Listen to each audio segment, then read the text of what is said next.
ഇവിടുത്തെ ഏറ്റവും ഇളയാളാണ് ഇവള്. ഇവക്ക് പപ്പയമ്മ ഇട്ടിരിക്കുന്ന പേര് സെന്റ് റോസ്ലിയയുടേതാണ്. ഇവളാണ് 8ാമത്തെ മോള് ജിയോവാന മരിയ. ഇവള് 9ാമത്തെ ജിയന്ന ജോസ്ഫിന. എനിക്ക് എൻ്റെ പപ്പയും മമ്മിയും വിശുദ്ധ ജോക്കിമേൻ്റെ പേരാണിട്ടത്. എനിക്ക് വിശുദ്ധ അന്തോണീസിൻ്റെ പേരാണ്. എനിക്ക് ലിയോ എന്നാണ് പേരിട്ടത്. വിശുദ്ധ കൊച്ചിത്രേസ്യയുടെ പേരാണ് പപ്പയും മമ്മിയും എനിക്കിട്ടത്. ജൂൺ 7-ാം തീയതിയാണ് ഞാൻ ജനിച്ചത്. വാഴ്ത്തപ്പെട്ട അന്നയുടെ ദിവസമായ അന്ന് ഞാൻ ജനിച്ചതുകൊണ്ട് പപ്പയും മമ്മിയും എനിക്ക് ആൻ ക്ലറിൻ എന്ന് പേരിട്ടു. എൻ്റെ പപ്പയും മമ്മിയും എനിക്കിട്ടത് വിശുദ്ധ ആഗ്നസിൻ്റെ പേരാണ്. എൻ്റെ പേര് ആൽഫിയ ലിസ്ബത്ത്. ഞാൻ ഈ വീട്ടിലെ 1ാമത്തെ ആളാണ്. എൻ്റെ പപ്പയും മമ്മിയും എനിക്കിട്ടിരിക്കുന്ന പേര് ഹംഗറിയിലെ വിശുദ്ധ എലിസബത്തിൻ്റെ പേരാണ്.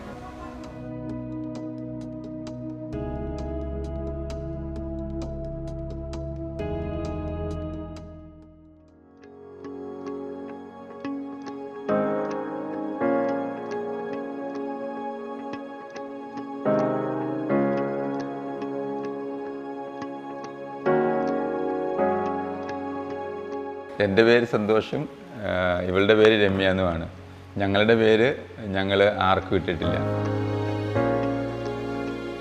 ഓരോ വിശുദ്ധരുടെ പേരുകൾ കൊടുക്കുമ്പോൾ വിശുദ്ധരെക്കുറിച്ച് കൂടുതലായിട്ട് അറിയുവാനും അവർ സ്വീകരിച്ചിരുന്ന മാതൃകകൾ അല്ലെങ്കിൽ ബോധ്യങ്ങൾ ഇവർക്ക് കിട്ടാനും ഹൃദയസ്ഥമാക്കുവാനും കൊണ്ടു നടക്കാനൊക്കെ കാരണമാകുന്നു. അതുകൊണ്ടാണ് ഓരോരുത്തർക്കും ആ ദിവസത്തെ വിശുദ്ധരുടെ പേരുകൾ കൊടുക്കാനുള്ള കാരണം.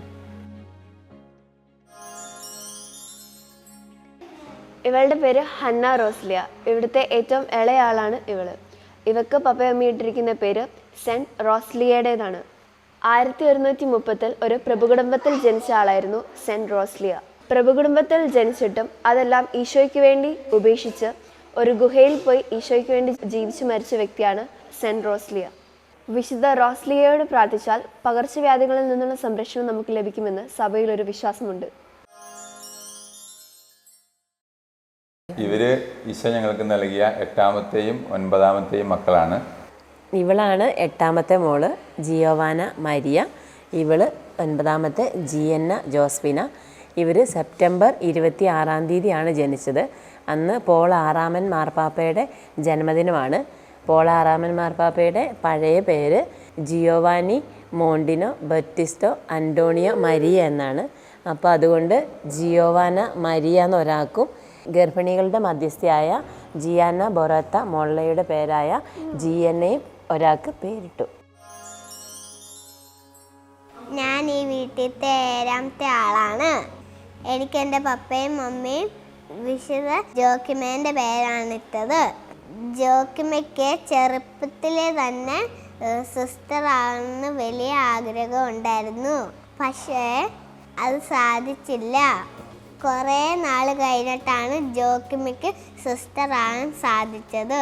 സിസ്റ്റർ ആയത് മാത്രമല്ല, ജോക്കിമ ഒരു വിശുദ്ധയും കൂടിയായി. ജൂൺ 10-ാം തീയതിയാണ് എൻ്റെ ഹാപ്പി ബർത്ത്ഡേ.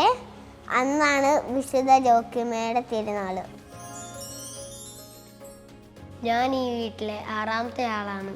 എനിക്ക് എൻ്റെ പപ്പയും മമ്മിയും വിശുദ്ധ അന്തോണീസിൻ്റെ പേരാണ് ഇട്ടത്. വിശുദ്ധ അന്തോണീസിന് ഈശോ ഭയങ്കര ഇഷ്ടമായതുകൊണ്ട് ഉണ്ണീശോ പലപ്പോഴും അന്തോണീൻ്റെ അടുത്ത് വരുമായിരുന്നു. വിശുദ്ധ അന്തോണീസിന് വിശുദ്ധ കുർബാനയും ദൈവവചനവും ഭയങ്കര ഇഷ്ടമായിരുന്നു. അന്തോണീസ് ഒരുപാട് പേരോട് സുവിശേഷം പ്രസംഗിച്ചു.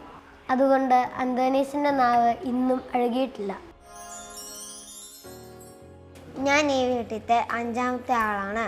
ഞാൻ ജനിച്ചത് ലീമായിലെ വിശുദ്ധ റോസിൻ്റെ തിരുനാൾ ദിവസമാണ്.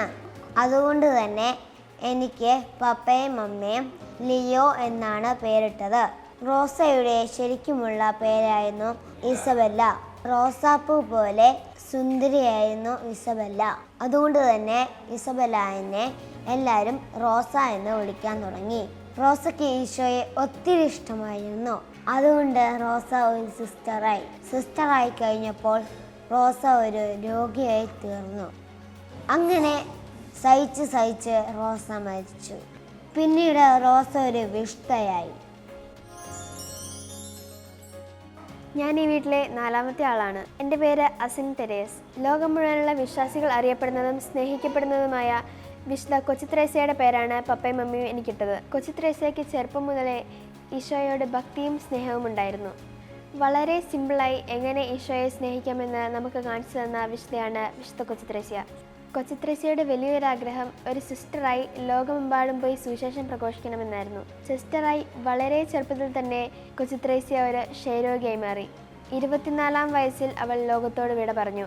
തൻ്റെ കഠിനമായ രോഗത്തെ ഈശോയ്ക്ക് കാഴ്ചവെച്ചുകൊണ്ടാണ് കൊച്ചുത്രേസ്യ സുവിശേഷ പ്രഘോഷണം നടത്തിയത്. പിന്നീട് കൊച്ചുത്രേസ്യ ഒരു വിശുദ്ധ എന്ന് മാത്രമല്ല, ലോകത്തിലുള്ള എല്ലാ മിഷണറിമാരുടെയും മധ്യസ്ഥയായി മാറി. ഞാൻ എൻ്റെ വീട്ടിൽ 3-ാമത്തെ ആളാണ്.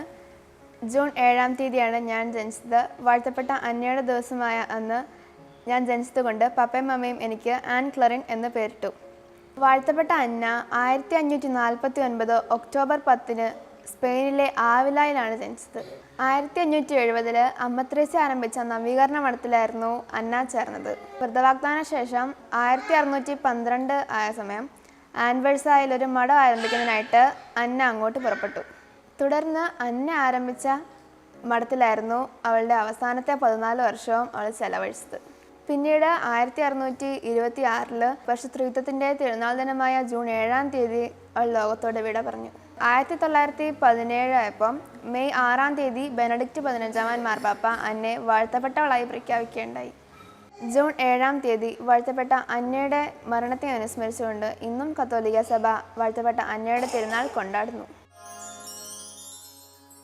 എൻ്റെ പേര് ആഗ്നസ് മരിയ. ഞാൻ വീട്ടിലെ 2-ാമത്തെ ആളാണ്.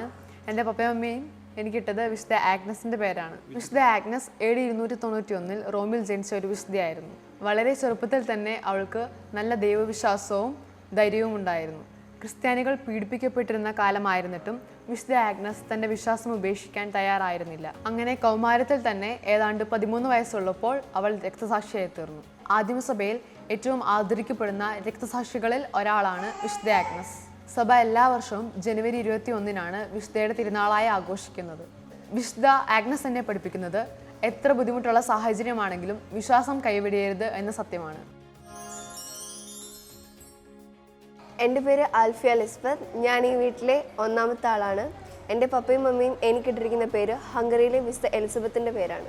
ഹംഗറിയിലെ ഒരു രാജകുടുംബത്തിൽ ജനിച്ച വ്യക്തിയായിരുന്നു വിശുദ്ധ എലിസബത്ത്. സമ്പത്തിലും സുഖസൗകര്യങ്ങളിലും ഒക്കെ ജീവിക്കാൻ ധാരാളം സാധ്യതകൾ എലിസബത്തിന് ഉണ്ടായിരുന്നു. എന്നാൽ എലിസബത്ത് പാവങ്ങളുടെ ഇടയിൽ ശുശ്രൂഷ ചെയ്യാനാണ് ആഗ്രഹിച്ചിരുന്നത്. ആഗ്രഹിക്കുക മാത്രമല്ല, അങ്ങനെ അവൾ ജീവിച്ചു. കൊട്ടാരത്തിൽ നിന്നും ഭക്ഷണ സാധനങ്ങൾ ശേഖരിച്ച് പാവങ്ങളുടെ ഇടയിൽ വിതരണം ചെയ്യുമായിരുന്നു എലിസബത്ത്. 1231 രോഗബാധിത മൂലം എലിസബത്ത് മരിച്ചു. പിന്നീട് 1235 ഗ്രിഗറി 9-ാം പാപ്പ അവളെ വിശുദ്ധയായി പ്രഖ്യാപിച്ചു. നവംബർ 17 തിരുസഭ അവളുടെ തിരുനാളായി ആചരിക്കുന്നു.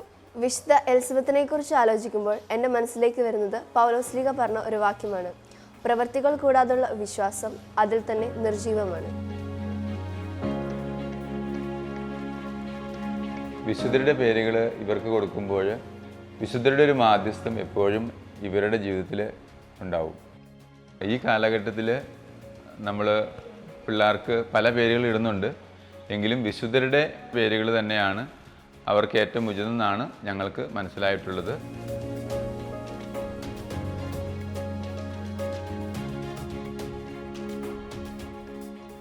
വിശുദ്ധ കുർബാനയുമായി ബന്ധപ്പെട്ട വീഡിയോകൾ നിങ്ങൾക്ക് ലഭിക്കാൻ ഈ ചാനൽ സബ്സ്ക്രൈബ് ചെയ്യുക.